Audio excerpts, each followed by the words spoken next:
The UFC is finally returning to Rio de Janeiro with UFC Fight Night, Charles Oliveira versus Fiziev. Scratch that. Charles Oliveira versus Mateusz Gamrot on sort of short notice. This is a card stacked with Brazilians as you would expect. We have got guys like Vicente Luque, Deiveson Figuereido, Valter Walker, and so many more. We're going to be predicting and breaking down all of the best fights on this card, including all of those names, and also giving out my fight card award. So let's kick it off with the first fight of Valter Walker versus Mohammad Usman. We are starting off with the big fellas, and I've got to state right out the gate that Valter Walker, he is on an absolute heel hook kill streak at the moment. If you guys didn't know, he's on 3 consecutive heel hook wins in the first round against Kennedy Nzechukwu, Junior Tafa, and Dontel May. So he's definitely deserved of a top 15 spot at the moment.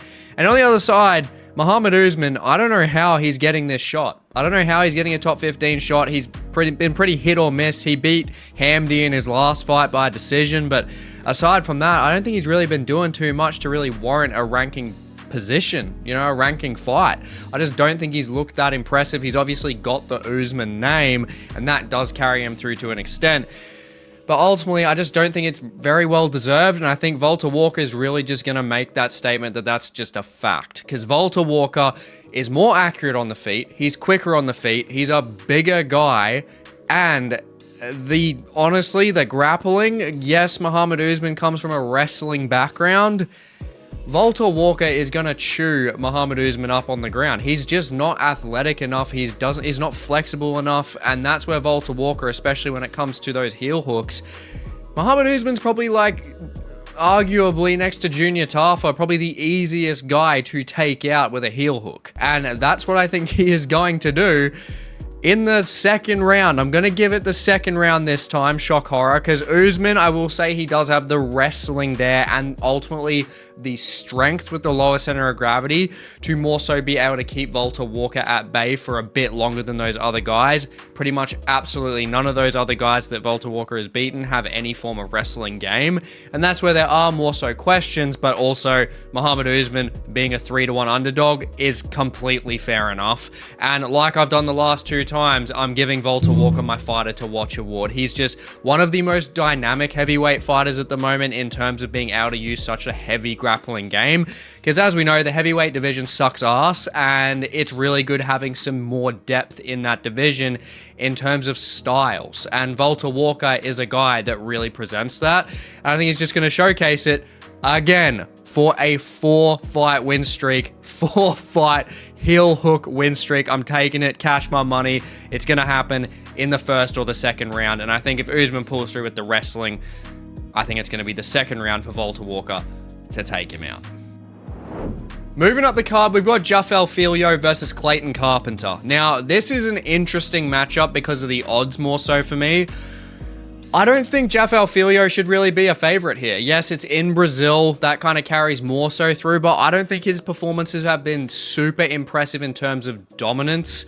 Because when we look at him against Nascimento, it was very back and forth. When we look at him against Daniel Bareth, he almost got taken out pretty much instantly. He was getting his body chewed to absolute bits, and he really struggles on the back foot. He just does not have a good time when he's striking on the back foot. Not very good with his counter striking. And Clayton Carpenter, Golden Gloves boxing background, and he's got those long combinations. And honestly, the guy's just well-rounded as hell. He's got very good double leg timing, very good leg kicks, good control, and great with his back transition. So he's got that submission threat there anyway. And that's where I think he's just got too much to offer against Jafel Filho in this matchup. Don't get me wrong, Jafel has had more experience overall against better opposition. Not better than Clayton Carpenter per se, but in terms of each other's oppositions, Jafel Filho has had the harder road. And that's where when you look at guys like Alan Nascimento, you know, those guys, like a guy like that is very, very good transitionally on the ground. And I think if Clayton Carpenter is taking this to the ground, I think he can compete when it comes to the wrestling overall and the control. But I think he's more so asking to get submitted there. I'd be taking Jafel Filho as a favorite more so if it's on the ground and it stays there. But that's not it. I mean, you know, we're spectating MMA here, and the fact that it's an MMA fight, Clayton Carpenter has got the hands. He's got the hands on the front foot. He strings really nice long combinations together with his boxing, very good hooks, very good 1-2s to cover distance, and even though he's got a 2.5-inch reach disadvantage here, it just seriously doesn't matter with the contrast of the striking when it comes to Clayton's boxing compared to Jafel Filho, because if one of these guys is backing the other up, realistically, unless Clayton Carpenter's getting hurt, Jafel Filho is getting backed up, and we've seen him on the back foot. I mean, if Bareth is almost taking him out, I think Clayton Carpenter is taking him out. And I think he's going to get a second round KO, TKO, possibly end of the first, depending how quick he gets off the mark. I think he's just too technical, too accurate with his boxing strictly, and with those leg kicks too. I just think he's too much to handle on the feet, and when it comes to the ground, very competitive if it gets there. But I think Carpenter's a pretty good underdog pick to take in this one. Next up to a more competitive matchup, we got Thomas Petersen versus Vitor Petrino. Now, both of these guys are pretty much even with momentum because Thomas Petersen got destroyed by Big Daddy Gaziv, and then Vitor Petrino got destroyed by Anthony Smith, as well as Dustin Jacoby, even worse. And they're both on 1-fight win streaks, Vitor Petrino against Austin Lane, especially when it comes to Austin Lane. When we look at that fight, him moving up to heavyweight, that is the big cue here, because he is still finding his footing at heavyweight, putting on so much more mass. But I do think it is a good move for Vitor Petrino overall. I think filling out in that frame is just better at heavyweight, to be honest, and especially with his grappling threat too. He's got pretty good wrestling, decent timing on his takedowns, and when it comes to him against Thomas Petersen, it's not an Austin Lane. It really just isn't. Thomas Petersen, I think as a 3-1 dog here is pretty disrespectful. I don't think he should be that much of an underdog, and to be honest, I don't think he really should be, because Thomas Petersen, when it comes to his striking, his boxing overall is better. It's better than Vitor Petrino's. He's more accurate, he's got higher volume, he's better at stringing strict boxing combinations together, and he's just better in terms of all the statistics across the board, more so. I mean, even his takedown defense is very, very good. Granted, he hasn't actually been taken down in the UFC or attempted against in the UFC, but he's shown it pretty well on the regional scene. And Vitor Petrino, don't get me wrong, he's got power in his hands, 7 KOs, and he does have the takedown offensive threat, and he's very heavy on top. But when it comes to his striking, the dude's just stiff. Like, he's very stiff. He's got decent, 1-2s to an extent, but he just doesn't really have anything else. He has those big, heavy, sluggish shots where, I mean, if it connects, you're probably going to sleep. But aside from that, he just doesn't have a lot of technical capabilities when it comes to his striking. And I mean, we saw against Dustin Jacoby how he got fully eclipsed by a kickboxer like that. And Thomas Petersen, granted not a kickboxer, but he is a good boxer, and he is going to be able to outbox Petrino. Now, if it gets to the ground, I mean, Thomas Petersen still does have a good ground game overall, and he's actually a decent wrestler himself. And Petrino, I think it just becomes more competitive in that side of things. If Petrino can get Petersen down, use his control, and also try and hunt submissions, I mean, he could win this fight. But I think when it comes to a more well-rounded game overall, I think Thomas Petersen is just better. I think his striking is just overall more crisp, and also he's smaller. He's a smaller guy, has a lower center of gravity. And Vitor Petrino, when it comes to that, he's going to have to use more effort to really dig down deep to get to the hips to get Thomas Petersen down. Mohammad Usman couldn't get Petersen down effectively, so I really just don't see Petrino having much more of a chance of doing so when Mohammad Usman is a bigger Petrino, realistically. So Thomas Petersen, honestly, I'm going to have to say that he's going to get the decision here. I think it's a more difficult matchup to pick than, say, Clayton Carpenter one, because Vitor Petrino has that power. He is a big guy, and he is looking good at heavyweight, but I think he's just got to rely too heavily on this grinder-based style with these singular shots. And against Thomas Petersen, who is just a better striker and can hold his own with the takedown defense, at least from what we've seen, I think Thomas Petersen can take 2 out of the 3 rounds. I think Petersen is going to use better boxing combinations in the first round, stuffing Petrino's takedowns as well. I think Petrino in the second round starts getting some more shots off, really grinds Petersen against the cage. And then I think Petersen in that third round, when Petrino's a bit more gas from using that grinder-based style, I think he equalizes it out and uses more volume and gets more damage overall with his boxing to take this 29-28. Well, let's not be surprised. It's in Brazil, and Petrino will probably get the decision anyway. But regardless, 3-1, I think Petersen's a good pick to take.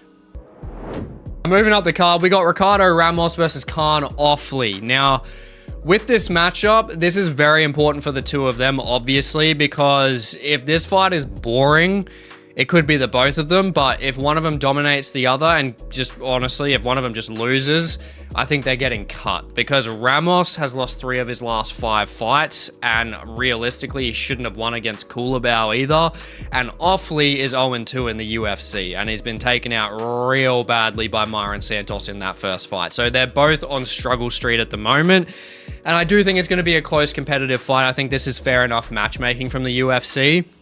Now, Ricardo Ramos, he's obviously more experienced. He has a 6-inch reach advantage in this fight, and he's got pretty good kicks at range. I think he's just a good kickboxer overall, especially when it comes to this matchup, being the longer guy and having that kickboxing base. He does have advantages when it comes to the range, obviously. Now, Kaan Ofli, he's the guy that has more of an advantage when it comes to getting in close, being in the clinch, and trying to get this fight to the ground. Now, if it gets to the ground, I think both of them are pretty even across the board. Ricardo Ramos is susceptible to submissions, but he also has a very heavy offensive submission-based threat himself.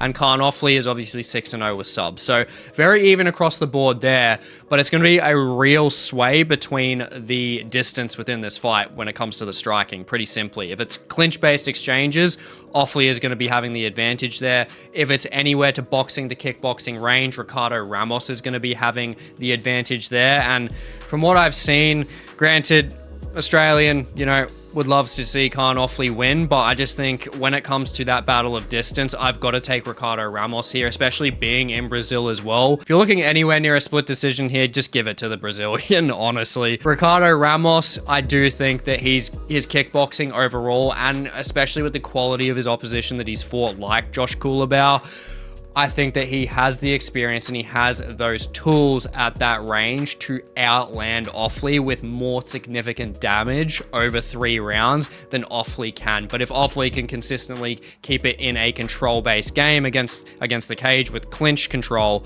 then he can definitely win and get those pot shots off. So it's a very close fight, but if it's going to be close, I'm giving it a split decision to Ricardo Ramos here. Moving up the card, we've got Jhonata Diniz versus Mario Pinto. Now, Mario Pinto is one of the most exciting prospects coming through at heavyweight and would get my Fighter to Watch award if I thought he was going to win this matchup. Honestly, Pinto is a very, very good fighter. He's undefeated for a reason, and I'd be much more confident in him beating pretty much most guys out of the top 15 of heavyweight. Not that hard, but I just think he's that technically impressive on the feet when it comes to his boxing. But when he's going up against Jhonata Diniz, who is a technical kickboxer, he's not one of these heavyweights that's just, swang and bang like Tai Tuivasa or the Tafa brothers, or doesn't have a wrestle heavy style that really just shows that he lacks any striking, because that's what Mario Pinto can absolutely destroy any of those kind of fighters. But Jhonata Diniz, with the technical kickboxing he has, that is what's going to eclipse Mario Pinto's game, ultimately, when it comes to the striking. Mario Pinto hasn't shown a real good ground game at all, to be honest. It's pretty much an unknown. And that's going to be a problem because he's not going to be able to get away from the striking advantage that Jhonata Diniz has over him. Because Jhonata Diniz, don't get me wrong, he is one-dimensional, but that one-dimensional skill is going to be able to overthrow Mario Pinto's best part of his game, which is his striking, because Jhonata Diniz has a very, very good kickboxing background, Muay Thai background as well. And he's just very good with his lead hooks, very good at the timing of his straight strikes. He's good with his leg kicks. Like, he's just too experienced for a guy like Mario Pinto at this point in time in MMA. Jhonata Diniz obviously only having 1 loss as well, which is against Marcin Tybura, which he got taken down and just got elbows drilled through his skull. And that was just a big wake-up call for Diniz to really improve the takedown defense, which he did in his last fight. And honestly, if he's keeping that up and Mario Pinto is trying to go for takedowns, I'm not confident he's going to get him. And if we're leaving this on the feet, Mario Pinto is great. And honestly, with the strike speed he has, if he lands first, he could take Diniz out, but against the technical capabilities of Jhonata Diniz has faced better kickboxers on the kickboxing scene than Mario Pinto as a striker in the MMA scene. And that's where I've just got to give Jhonata Diniz the KO TKO here, I think in rounds 1 or 2. It's really unfortunate in terms of matchmaking. I mean, I hope Mario Pinto does prove me wrong. I really like him, but I honestly think that this is the worst matchup he could have taken outside of the top 15, and he's taken it. So honestly, I think it's going to bite him in the ass, but I mean, he's 27 years old. Heavyweights, you know, are pretty much good when they're 40, so he's got a lot of time, and I think Jhonata Diniz, though, I think this is going to be his time. In Brazil, I think he's going to get that TKO finish. Now, moving up the card, we got Vicente Luque versus Joel Alvarez. Now, Vicente Luque was supposed to fight Santiago Ponzinibbio. Ponzinibbio pulled out, and Joel Alvarez has come in. Rest in peace, Vicente Luque. You are screwed. I'm sorry. You're done. Like, Joel Alvarez, the biggest thing I'm struggling with in this matchup is whether Alvarez knocks him out or he submits him.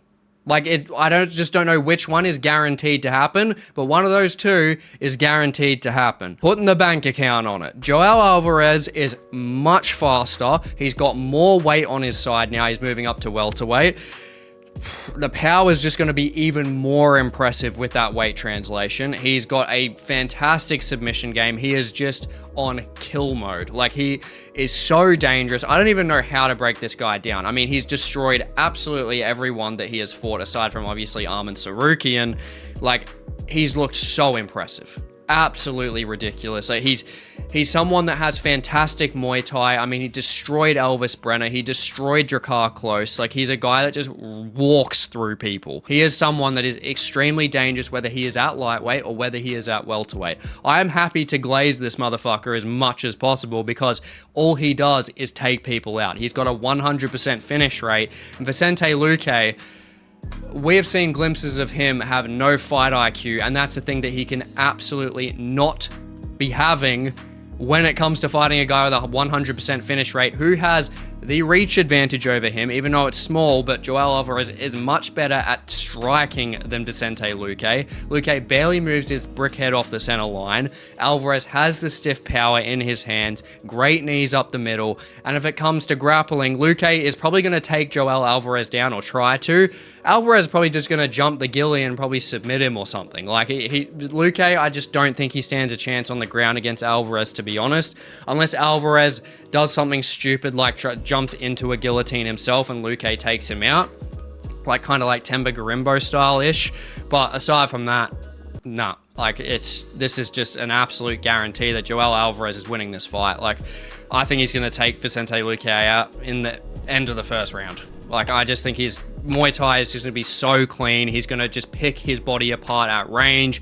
Luque is going to get frustrated, close the distance. Alvarez is just going to elbow the absolute shit out of him, drop him, and I think Alvarez is just going to get the ground and pound TKO. Possibly, honestly, KO, just splits him from consciousness at the end of the first round. I'm giving Joel Alvarez my finish of the night here because I think it's just that much of a lock. And, I mean, I'll eat my bloody words if he does somehow lose, but honestly, minus 400, kind of surprised it's not even lower, to be honest, in terms of that money. Like, just $1.25, I wouldn't be surprised if it's $1.10. Like, Joel Alvarez is just different. And Vicente Luque, I'm sorry, mate. Like, you've just gotten an absolute terrible matchup here. And yeah, rest in peace. Now, moving on to our co-main event, we have got Deiveson Figuereido versus Montel Jackson. Now, from the UFC, this is insanely good matchmaking here. I absolutely love this fight. Definitely surprised me that it was made, but I'm not mad about it because this is an absolutely huge opportunity for Montel Jackson, who recently got pushed out of the rankings because of David Martinez coming in after he beat Rob Font. And Montel Jackson, he deserves a single-digit shot in the rankings more than anyone in bantamweight, whether he is ranked or whether he is not. He is on a 6-fight win streak at the moment. He took Daniel Marcos' 0 and destroyed Damon Blackshear in 18 seconds. So, Very, very impressive. A lot of momentum on his side, and he has some very unique characteristics that are just such an advantage in that bantamweight division. But that being said, it's obviously not going to be an easy fight because it is a former bloody champion, Deiveson Figuereido, who clearly has the better experience overall out of the two of them. But with the experience, as we know, Figueiredo is getting older. He's 37 years old now, but even with that age there, granted the speed's dropping off as we can tell, but he is always dangerous no matter what age he is because of that damn power in his hands and just the finishing threat overall, because he's very well rounded. He does have a submission-based game there. He's got KOs to his name, and he's got very nice timing with his boxing. So if it's getting anywhere near that close clinch-based range, Montel Jackson has to be seriously careful. But Deiveson Figueiredo, especially as of recently, granted it's against fantastic opposition like Petr Yan and Corey Sandhagen, but he does have lapses with his fight IQ, because we saw him against Sandhagen on the ground, you know, in that 50-50 position, and he just got his knee absolutely busted, which is, to be honest, at 37 years old, with him recovering from that, is probably going to affect his speed even more. And then obviously being more so lackadaisical against Petr Yan, who just got so much volume off on Figgy, and Figgy just was not moving effectively at all. And you can't do that against Montel Jackson. And don't get me wrong, Figueiredo, with all the experience he has, it's really all there is here unless there's a KO shot. I mean, Montel Jackson should rightfully be the favorite in this matchup. He bloody towers over Figueiredo with a 5-inch reach advantage in the height and then a 7-inch reach advantage in the bloody actual arm reach. So he's a giant in comparison. He's got stiff power with his straight strikes as well. Great strike defense on the back foot and really good takedown defense. And most importantly, succeeds in over half of his takedowns that he attempts himself. And Figueiredo just isn't that great transitionally off his back as time goes on. And Montel Jackson, especially with the frame that he has and the leverage that he can get, especially with choke-based submission attempts as well, it's just going to be really hard for Figueiredo to just get some actions off when it comes to that ground game. I think it's going to be very difficult for him unless Figgy ends up on top, which Figgy honestly just has to knock Montel Jackson out. I honestly believe, because Montel Jackson, he's quicker on the feet. He's got much longer reach. He's got the wrestling as well. He's just dangerous. It's a really difficult matchup for Figueiredo, but Figgy, obviously, with the timing and the striking, the power that he has, and obviously the strike accuracy too, Montel Jackson, I think, is going to face some adversity in this fight no matter what. And that's where I'm going to give it my fight of the night here for sure, because it just the back and forth in terms of their styles with the power from Figgy, the timing and the accuracy versus Montel Jackson's reach, the wrestling offense, and especially the power in his hands. I think there's just going to be a lot of impactful shots. Both of these guys are super durable. We're going to see some ground game in there as well. I think it's just going to be an impressive MMA fight across the board. So definitely the fight of the night here, but I've got to give it to Montel Jackson. I'm going to give it to him by a decision, and ultimately I think I'm actually probably going to give it to him by a 30-27. I think he's going to be able to take every round. I just think the reach advantage here, especially sticking on the outside if he's moving a long cage side or if he's pressuring forward himself, I think he just has the advantages everywhere, to be honest, and I just don't like that for Figgy here. Figgy, if he can get it to the ground, get some top control, see if he can ground and pound him out, there's always that potential there, but he's got to hurt Montel, because Montel, especially when it comes to his legs and his ability to sprawl out, it's going to be hard for Figgy to catch him effectively. Unless Figgy can trip him, I think we're clutching at straws here, and I think Montel Jackson, he's winning the fight, and he's winning the fight of the night. Now, moving up to the main event, we have Charlize versus Mateusz Gamrot. Now, this is obviously a very interesting matchup because Mateusz Gamrot is coming in on short notice, for one.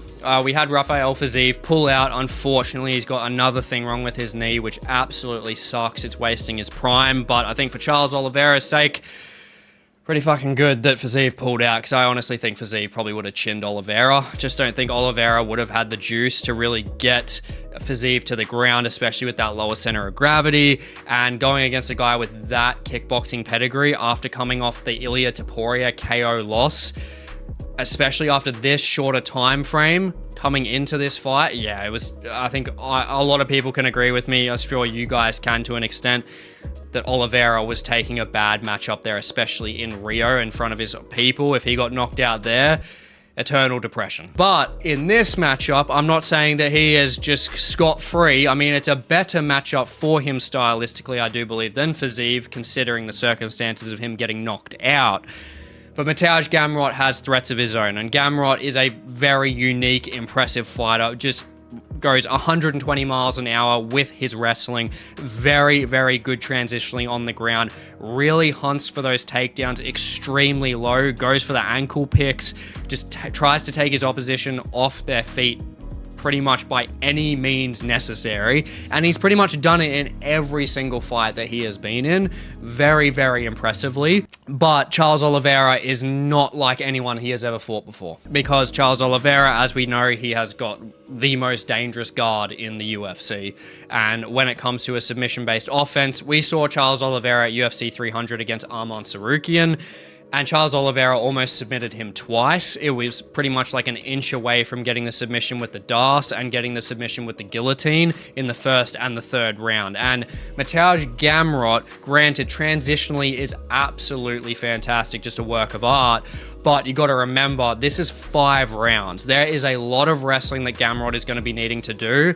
And Charles Oliveira off his back, not having to waste energy in 25 minutes. If Gamrot is fully using a wrestling-based game, I think Charles Oliveira has a very, very high likelihood of submitting Gamrot in 25 minutes if he's having to play guard that entire time. But Gamrot, I will say, you know, he does have some power in his hands. He's got 8 KOs to his name, but he's not someone that has that one-hit KO power. But he does have nice flurries on the front foot. He landed a clean right straight against Dan Hooker in that fight at 305.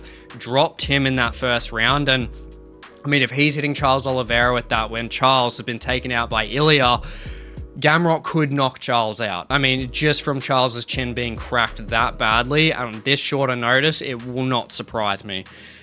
But the thing that I don't like for Gamrot in this matchup is Gamrot's ability to strike effectively and timing his strikes appropriately on the back foot, especially with a 3.5-inch reach disadvantage in this matchup. Don't like that at all, especially when we have Charles Oliveira, who is a Muay Thai based fighter who marches forward pretty much all the time, and he doesn't care about marching forward and being worried about the takedown because he invites it because of his guard. And he doesn't have that same kind of submission offensive threat that he's going up against like an Islam Makhachev. Mateusz Gamrot is more so of a control based fighter, and that's where Charles Oliveira, I think, can really impose his game more so in this matchup against Gamrot than he could against Islam, obviously, because there's less of that submission-based threat. And that's where Gamrot, if he is not getting this fight to the ground and controlling effectively, then if it's staying on the feet and he's not able to pressure Charles Oliveira back effectively, then if he's staying on the back foot, Charles Oliveira is going to knock him out. Charles Oliveira is going to knock Mateusz Gamrot out if he is getting pushed on the back foot. If Dan Hooker was able to wobble Gamrot like 1 or 2 times in that fight, Charles will knock Gamrot out. Charles has got more power than Dan Hooker does. He's got very, very clean straights, a fantastic lead hook in orthodox as well. We saw that against Michael Chandler. I mean, he's just extremely impressive on that front foot. Granted, yes, he does take shots, but he does have that guard to back him up if he does get dropped. And obviously, you know, he does pull guard like he's done against Poirier, like he's done against Gaethje. So there is that chance there. And I just think when it comes to Gamrot not having that one-hit KO power and not having that submission-based offensive threat on top of his wrestling that can eclipse Oliveira's, which is a huge ask, I just don't think he has the appropriate tools stylistically to beat Charles Oliveira just cleanly. I don't see it happening. And Gamrot, don't get me wrong, he has fantastic recovery. I don't know what it is with some of these bloody Polish dudes that are just ridiculous with their recovery in terms of just, you know, getting knocked down, getting straight back up. Like, a lot of them do this. It's really, really impressive. I don't know how, but they're just so in shape, to be fair. And Gamrot, he can go the 5 rounds and he can control effectively for 5 rounds. We've pretty much seen it against Arman Tsarukyan to a degree, at least when it comes to the wrestling overall, but I just don't see him having the tools to beat Charles Oliveira here. I think Charles is going to back him up against the cage. He's going to land some couple nice clean shots, like a couple hooks. He's going to land some nice straight shots, teeps to the body as well to slow Gamrot down. I mean, I think Gamrot's going to get some takedowns in there. I think Gamrot could honestly win the first round based on control.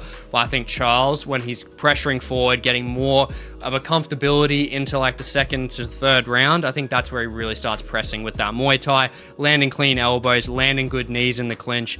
And I think once he stings Gamrot, Charles is very, very good at chasing. Very, very good at just tracking and prowling and just cutting off the opposition and then going to take them out like he did against Michael Chandler. And I honestly just see a very, very similar finish happening in this fight. Charles Oliveira taking Mateusz Gamrot out like Charles took Michael Chandler out in their first fight for the title where he won it. And that's where I think that's going to happen.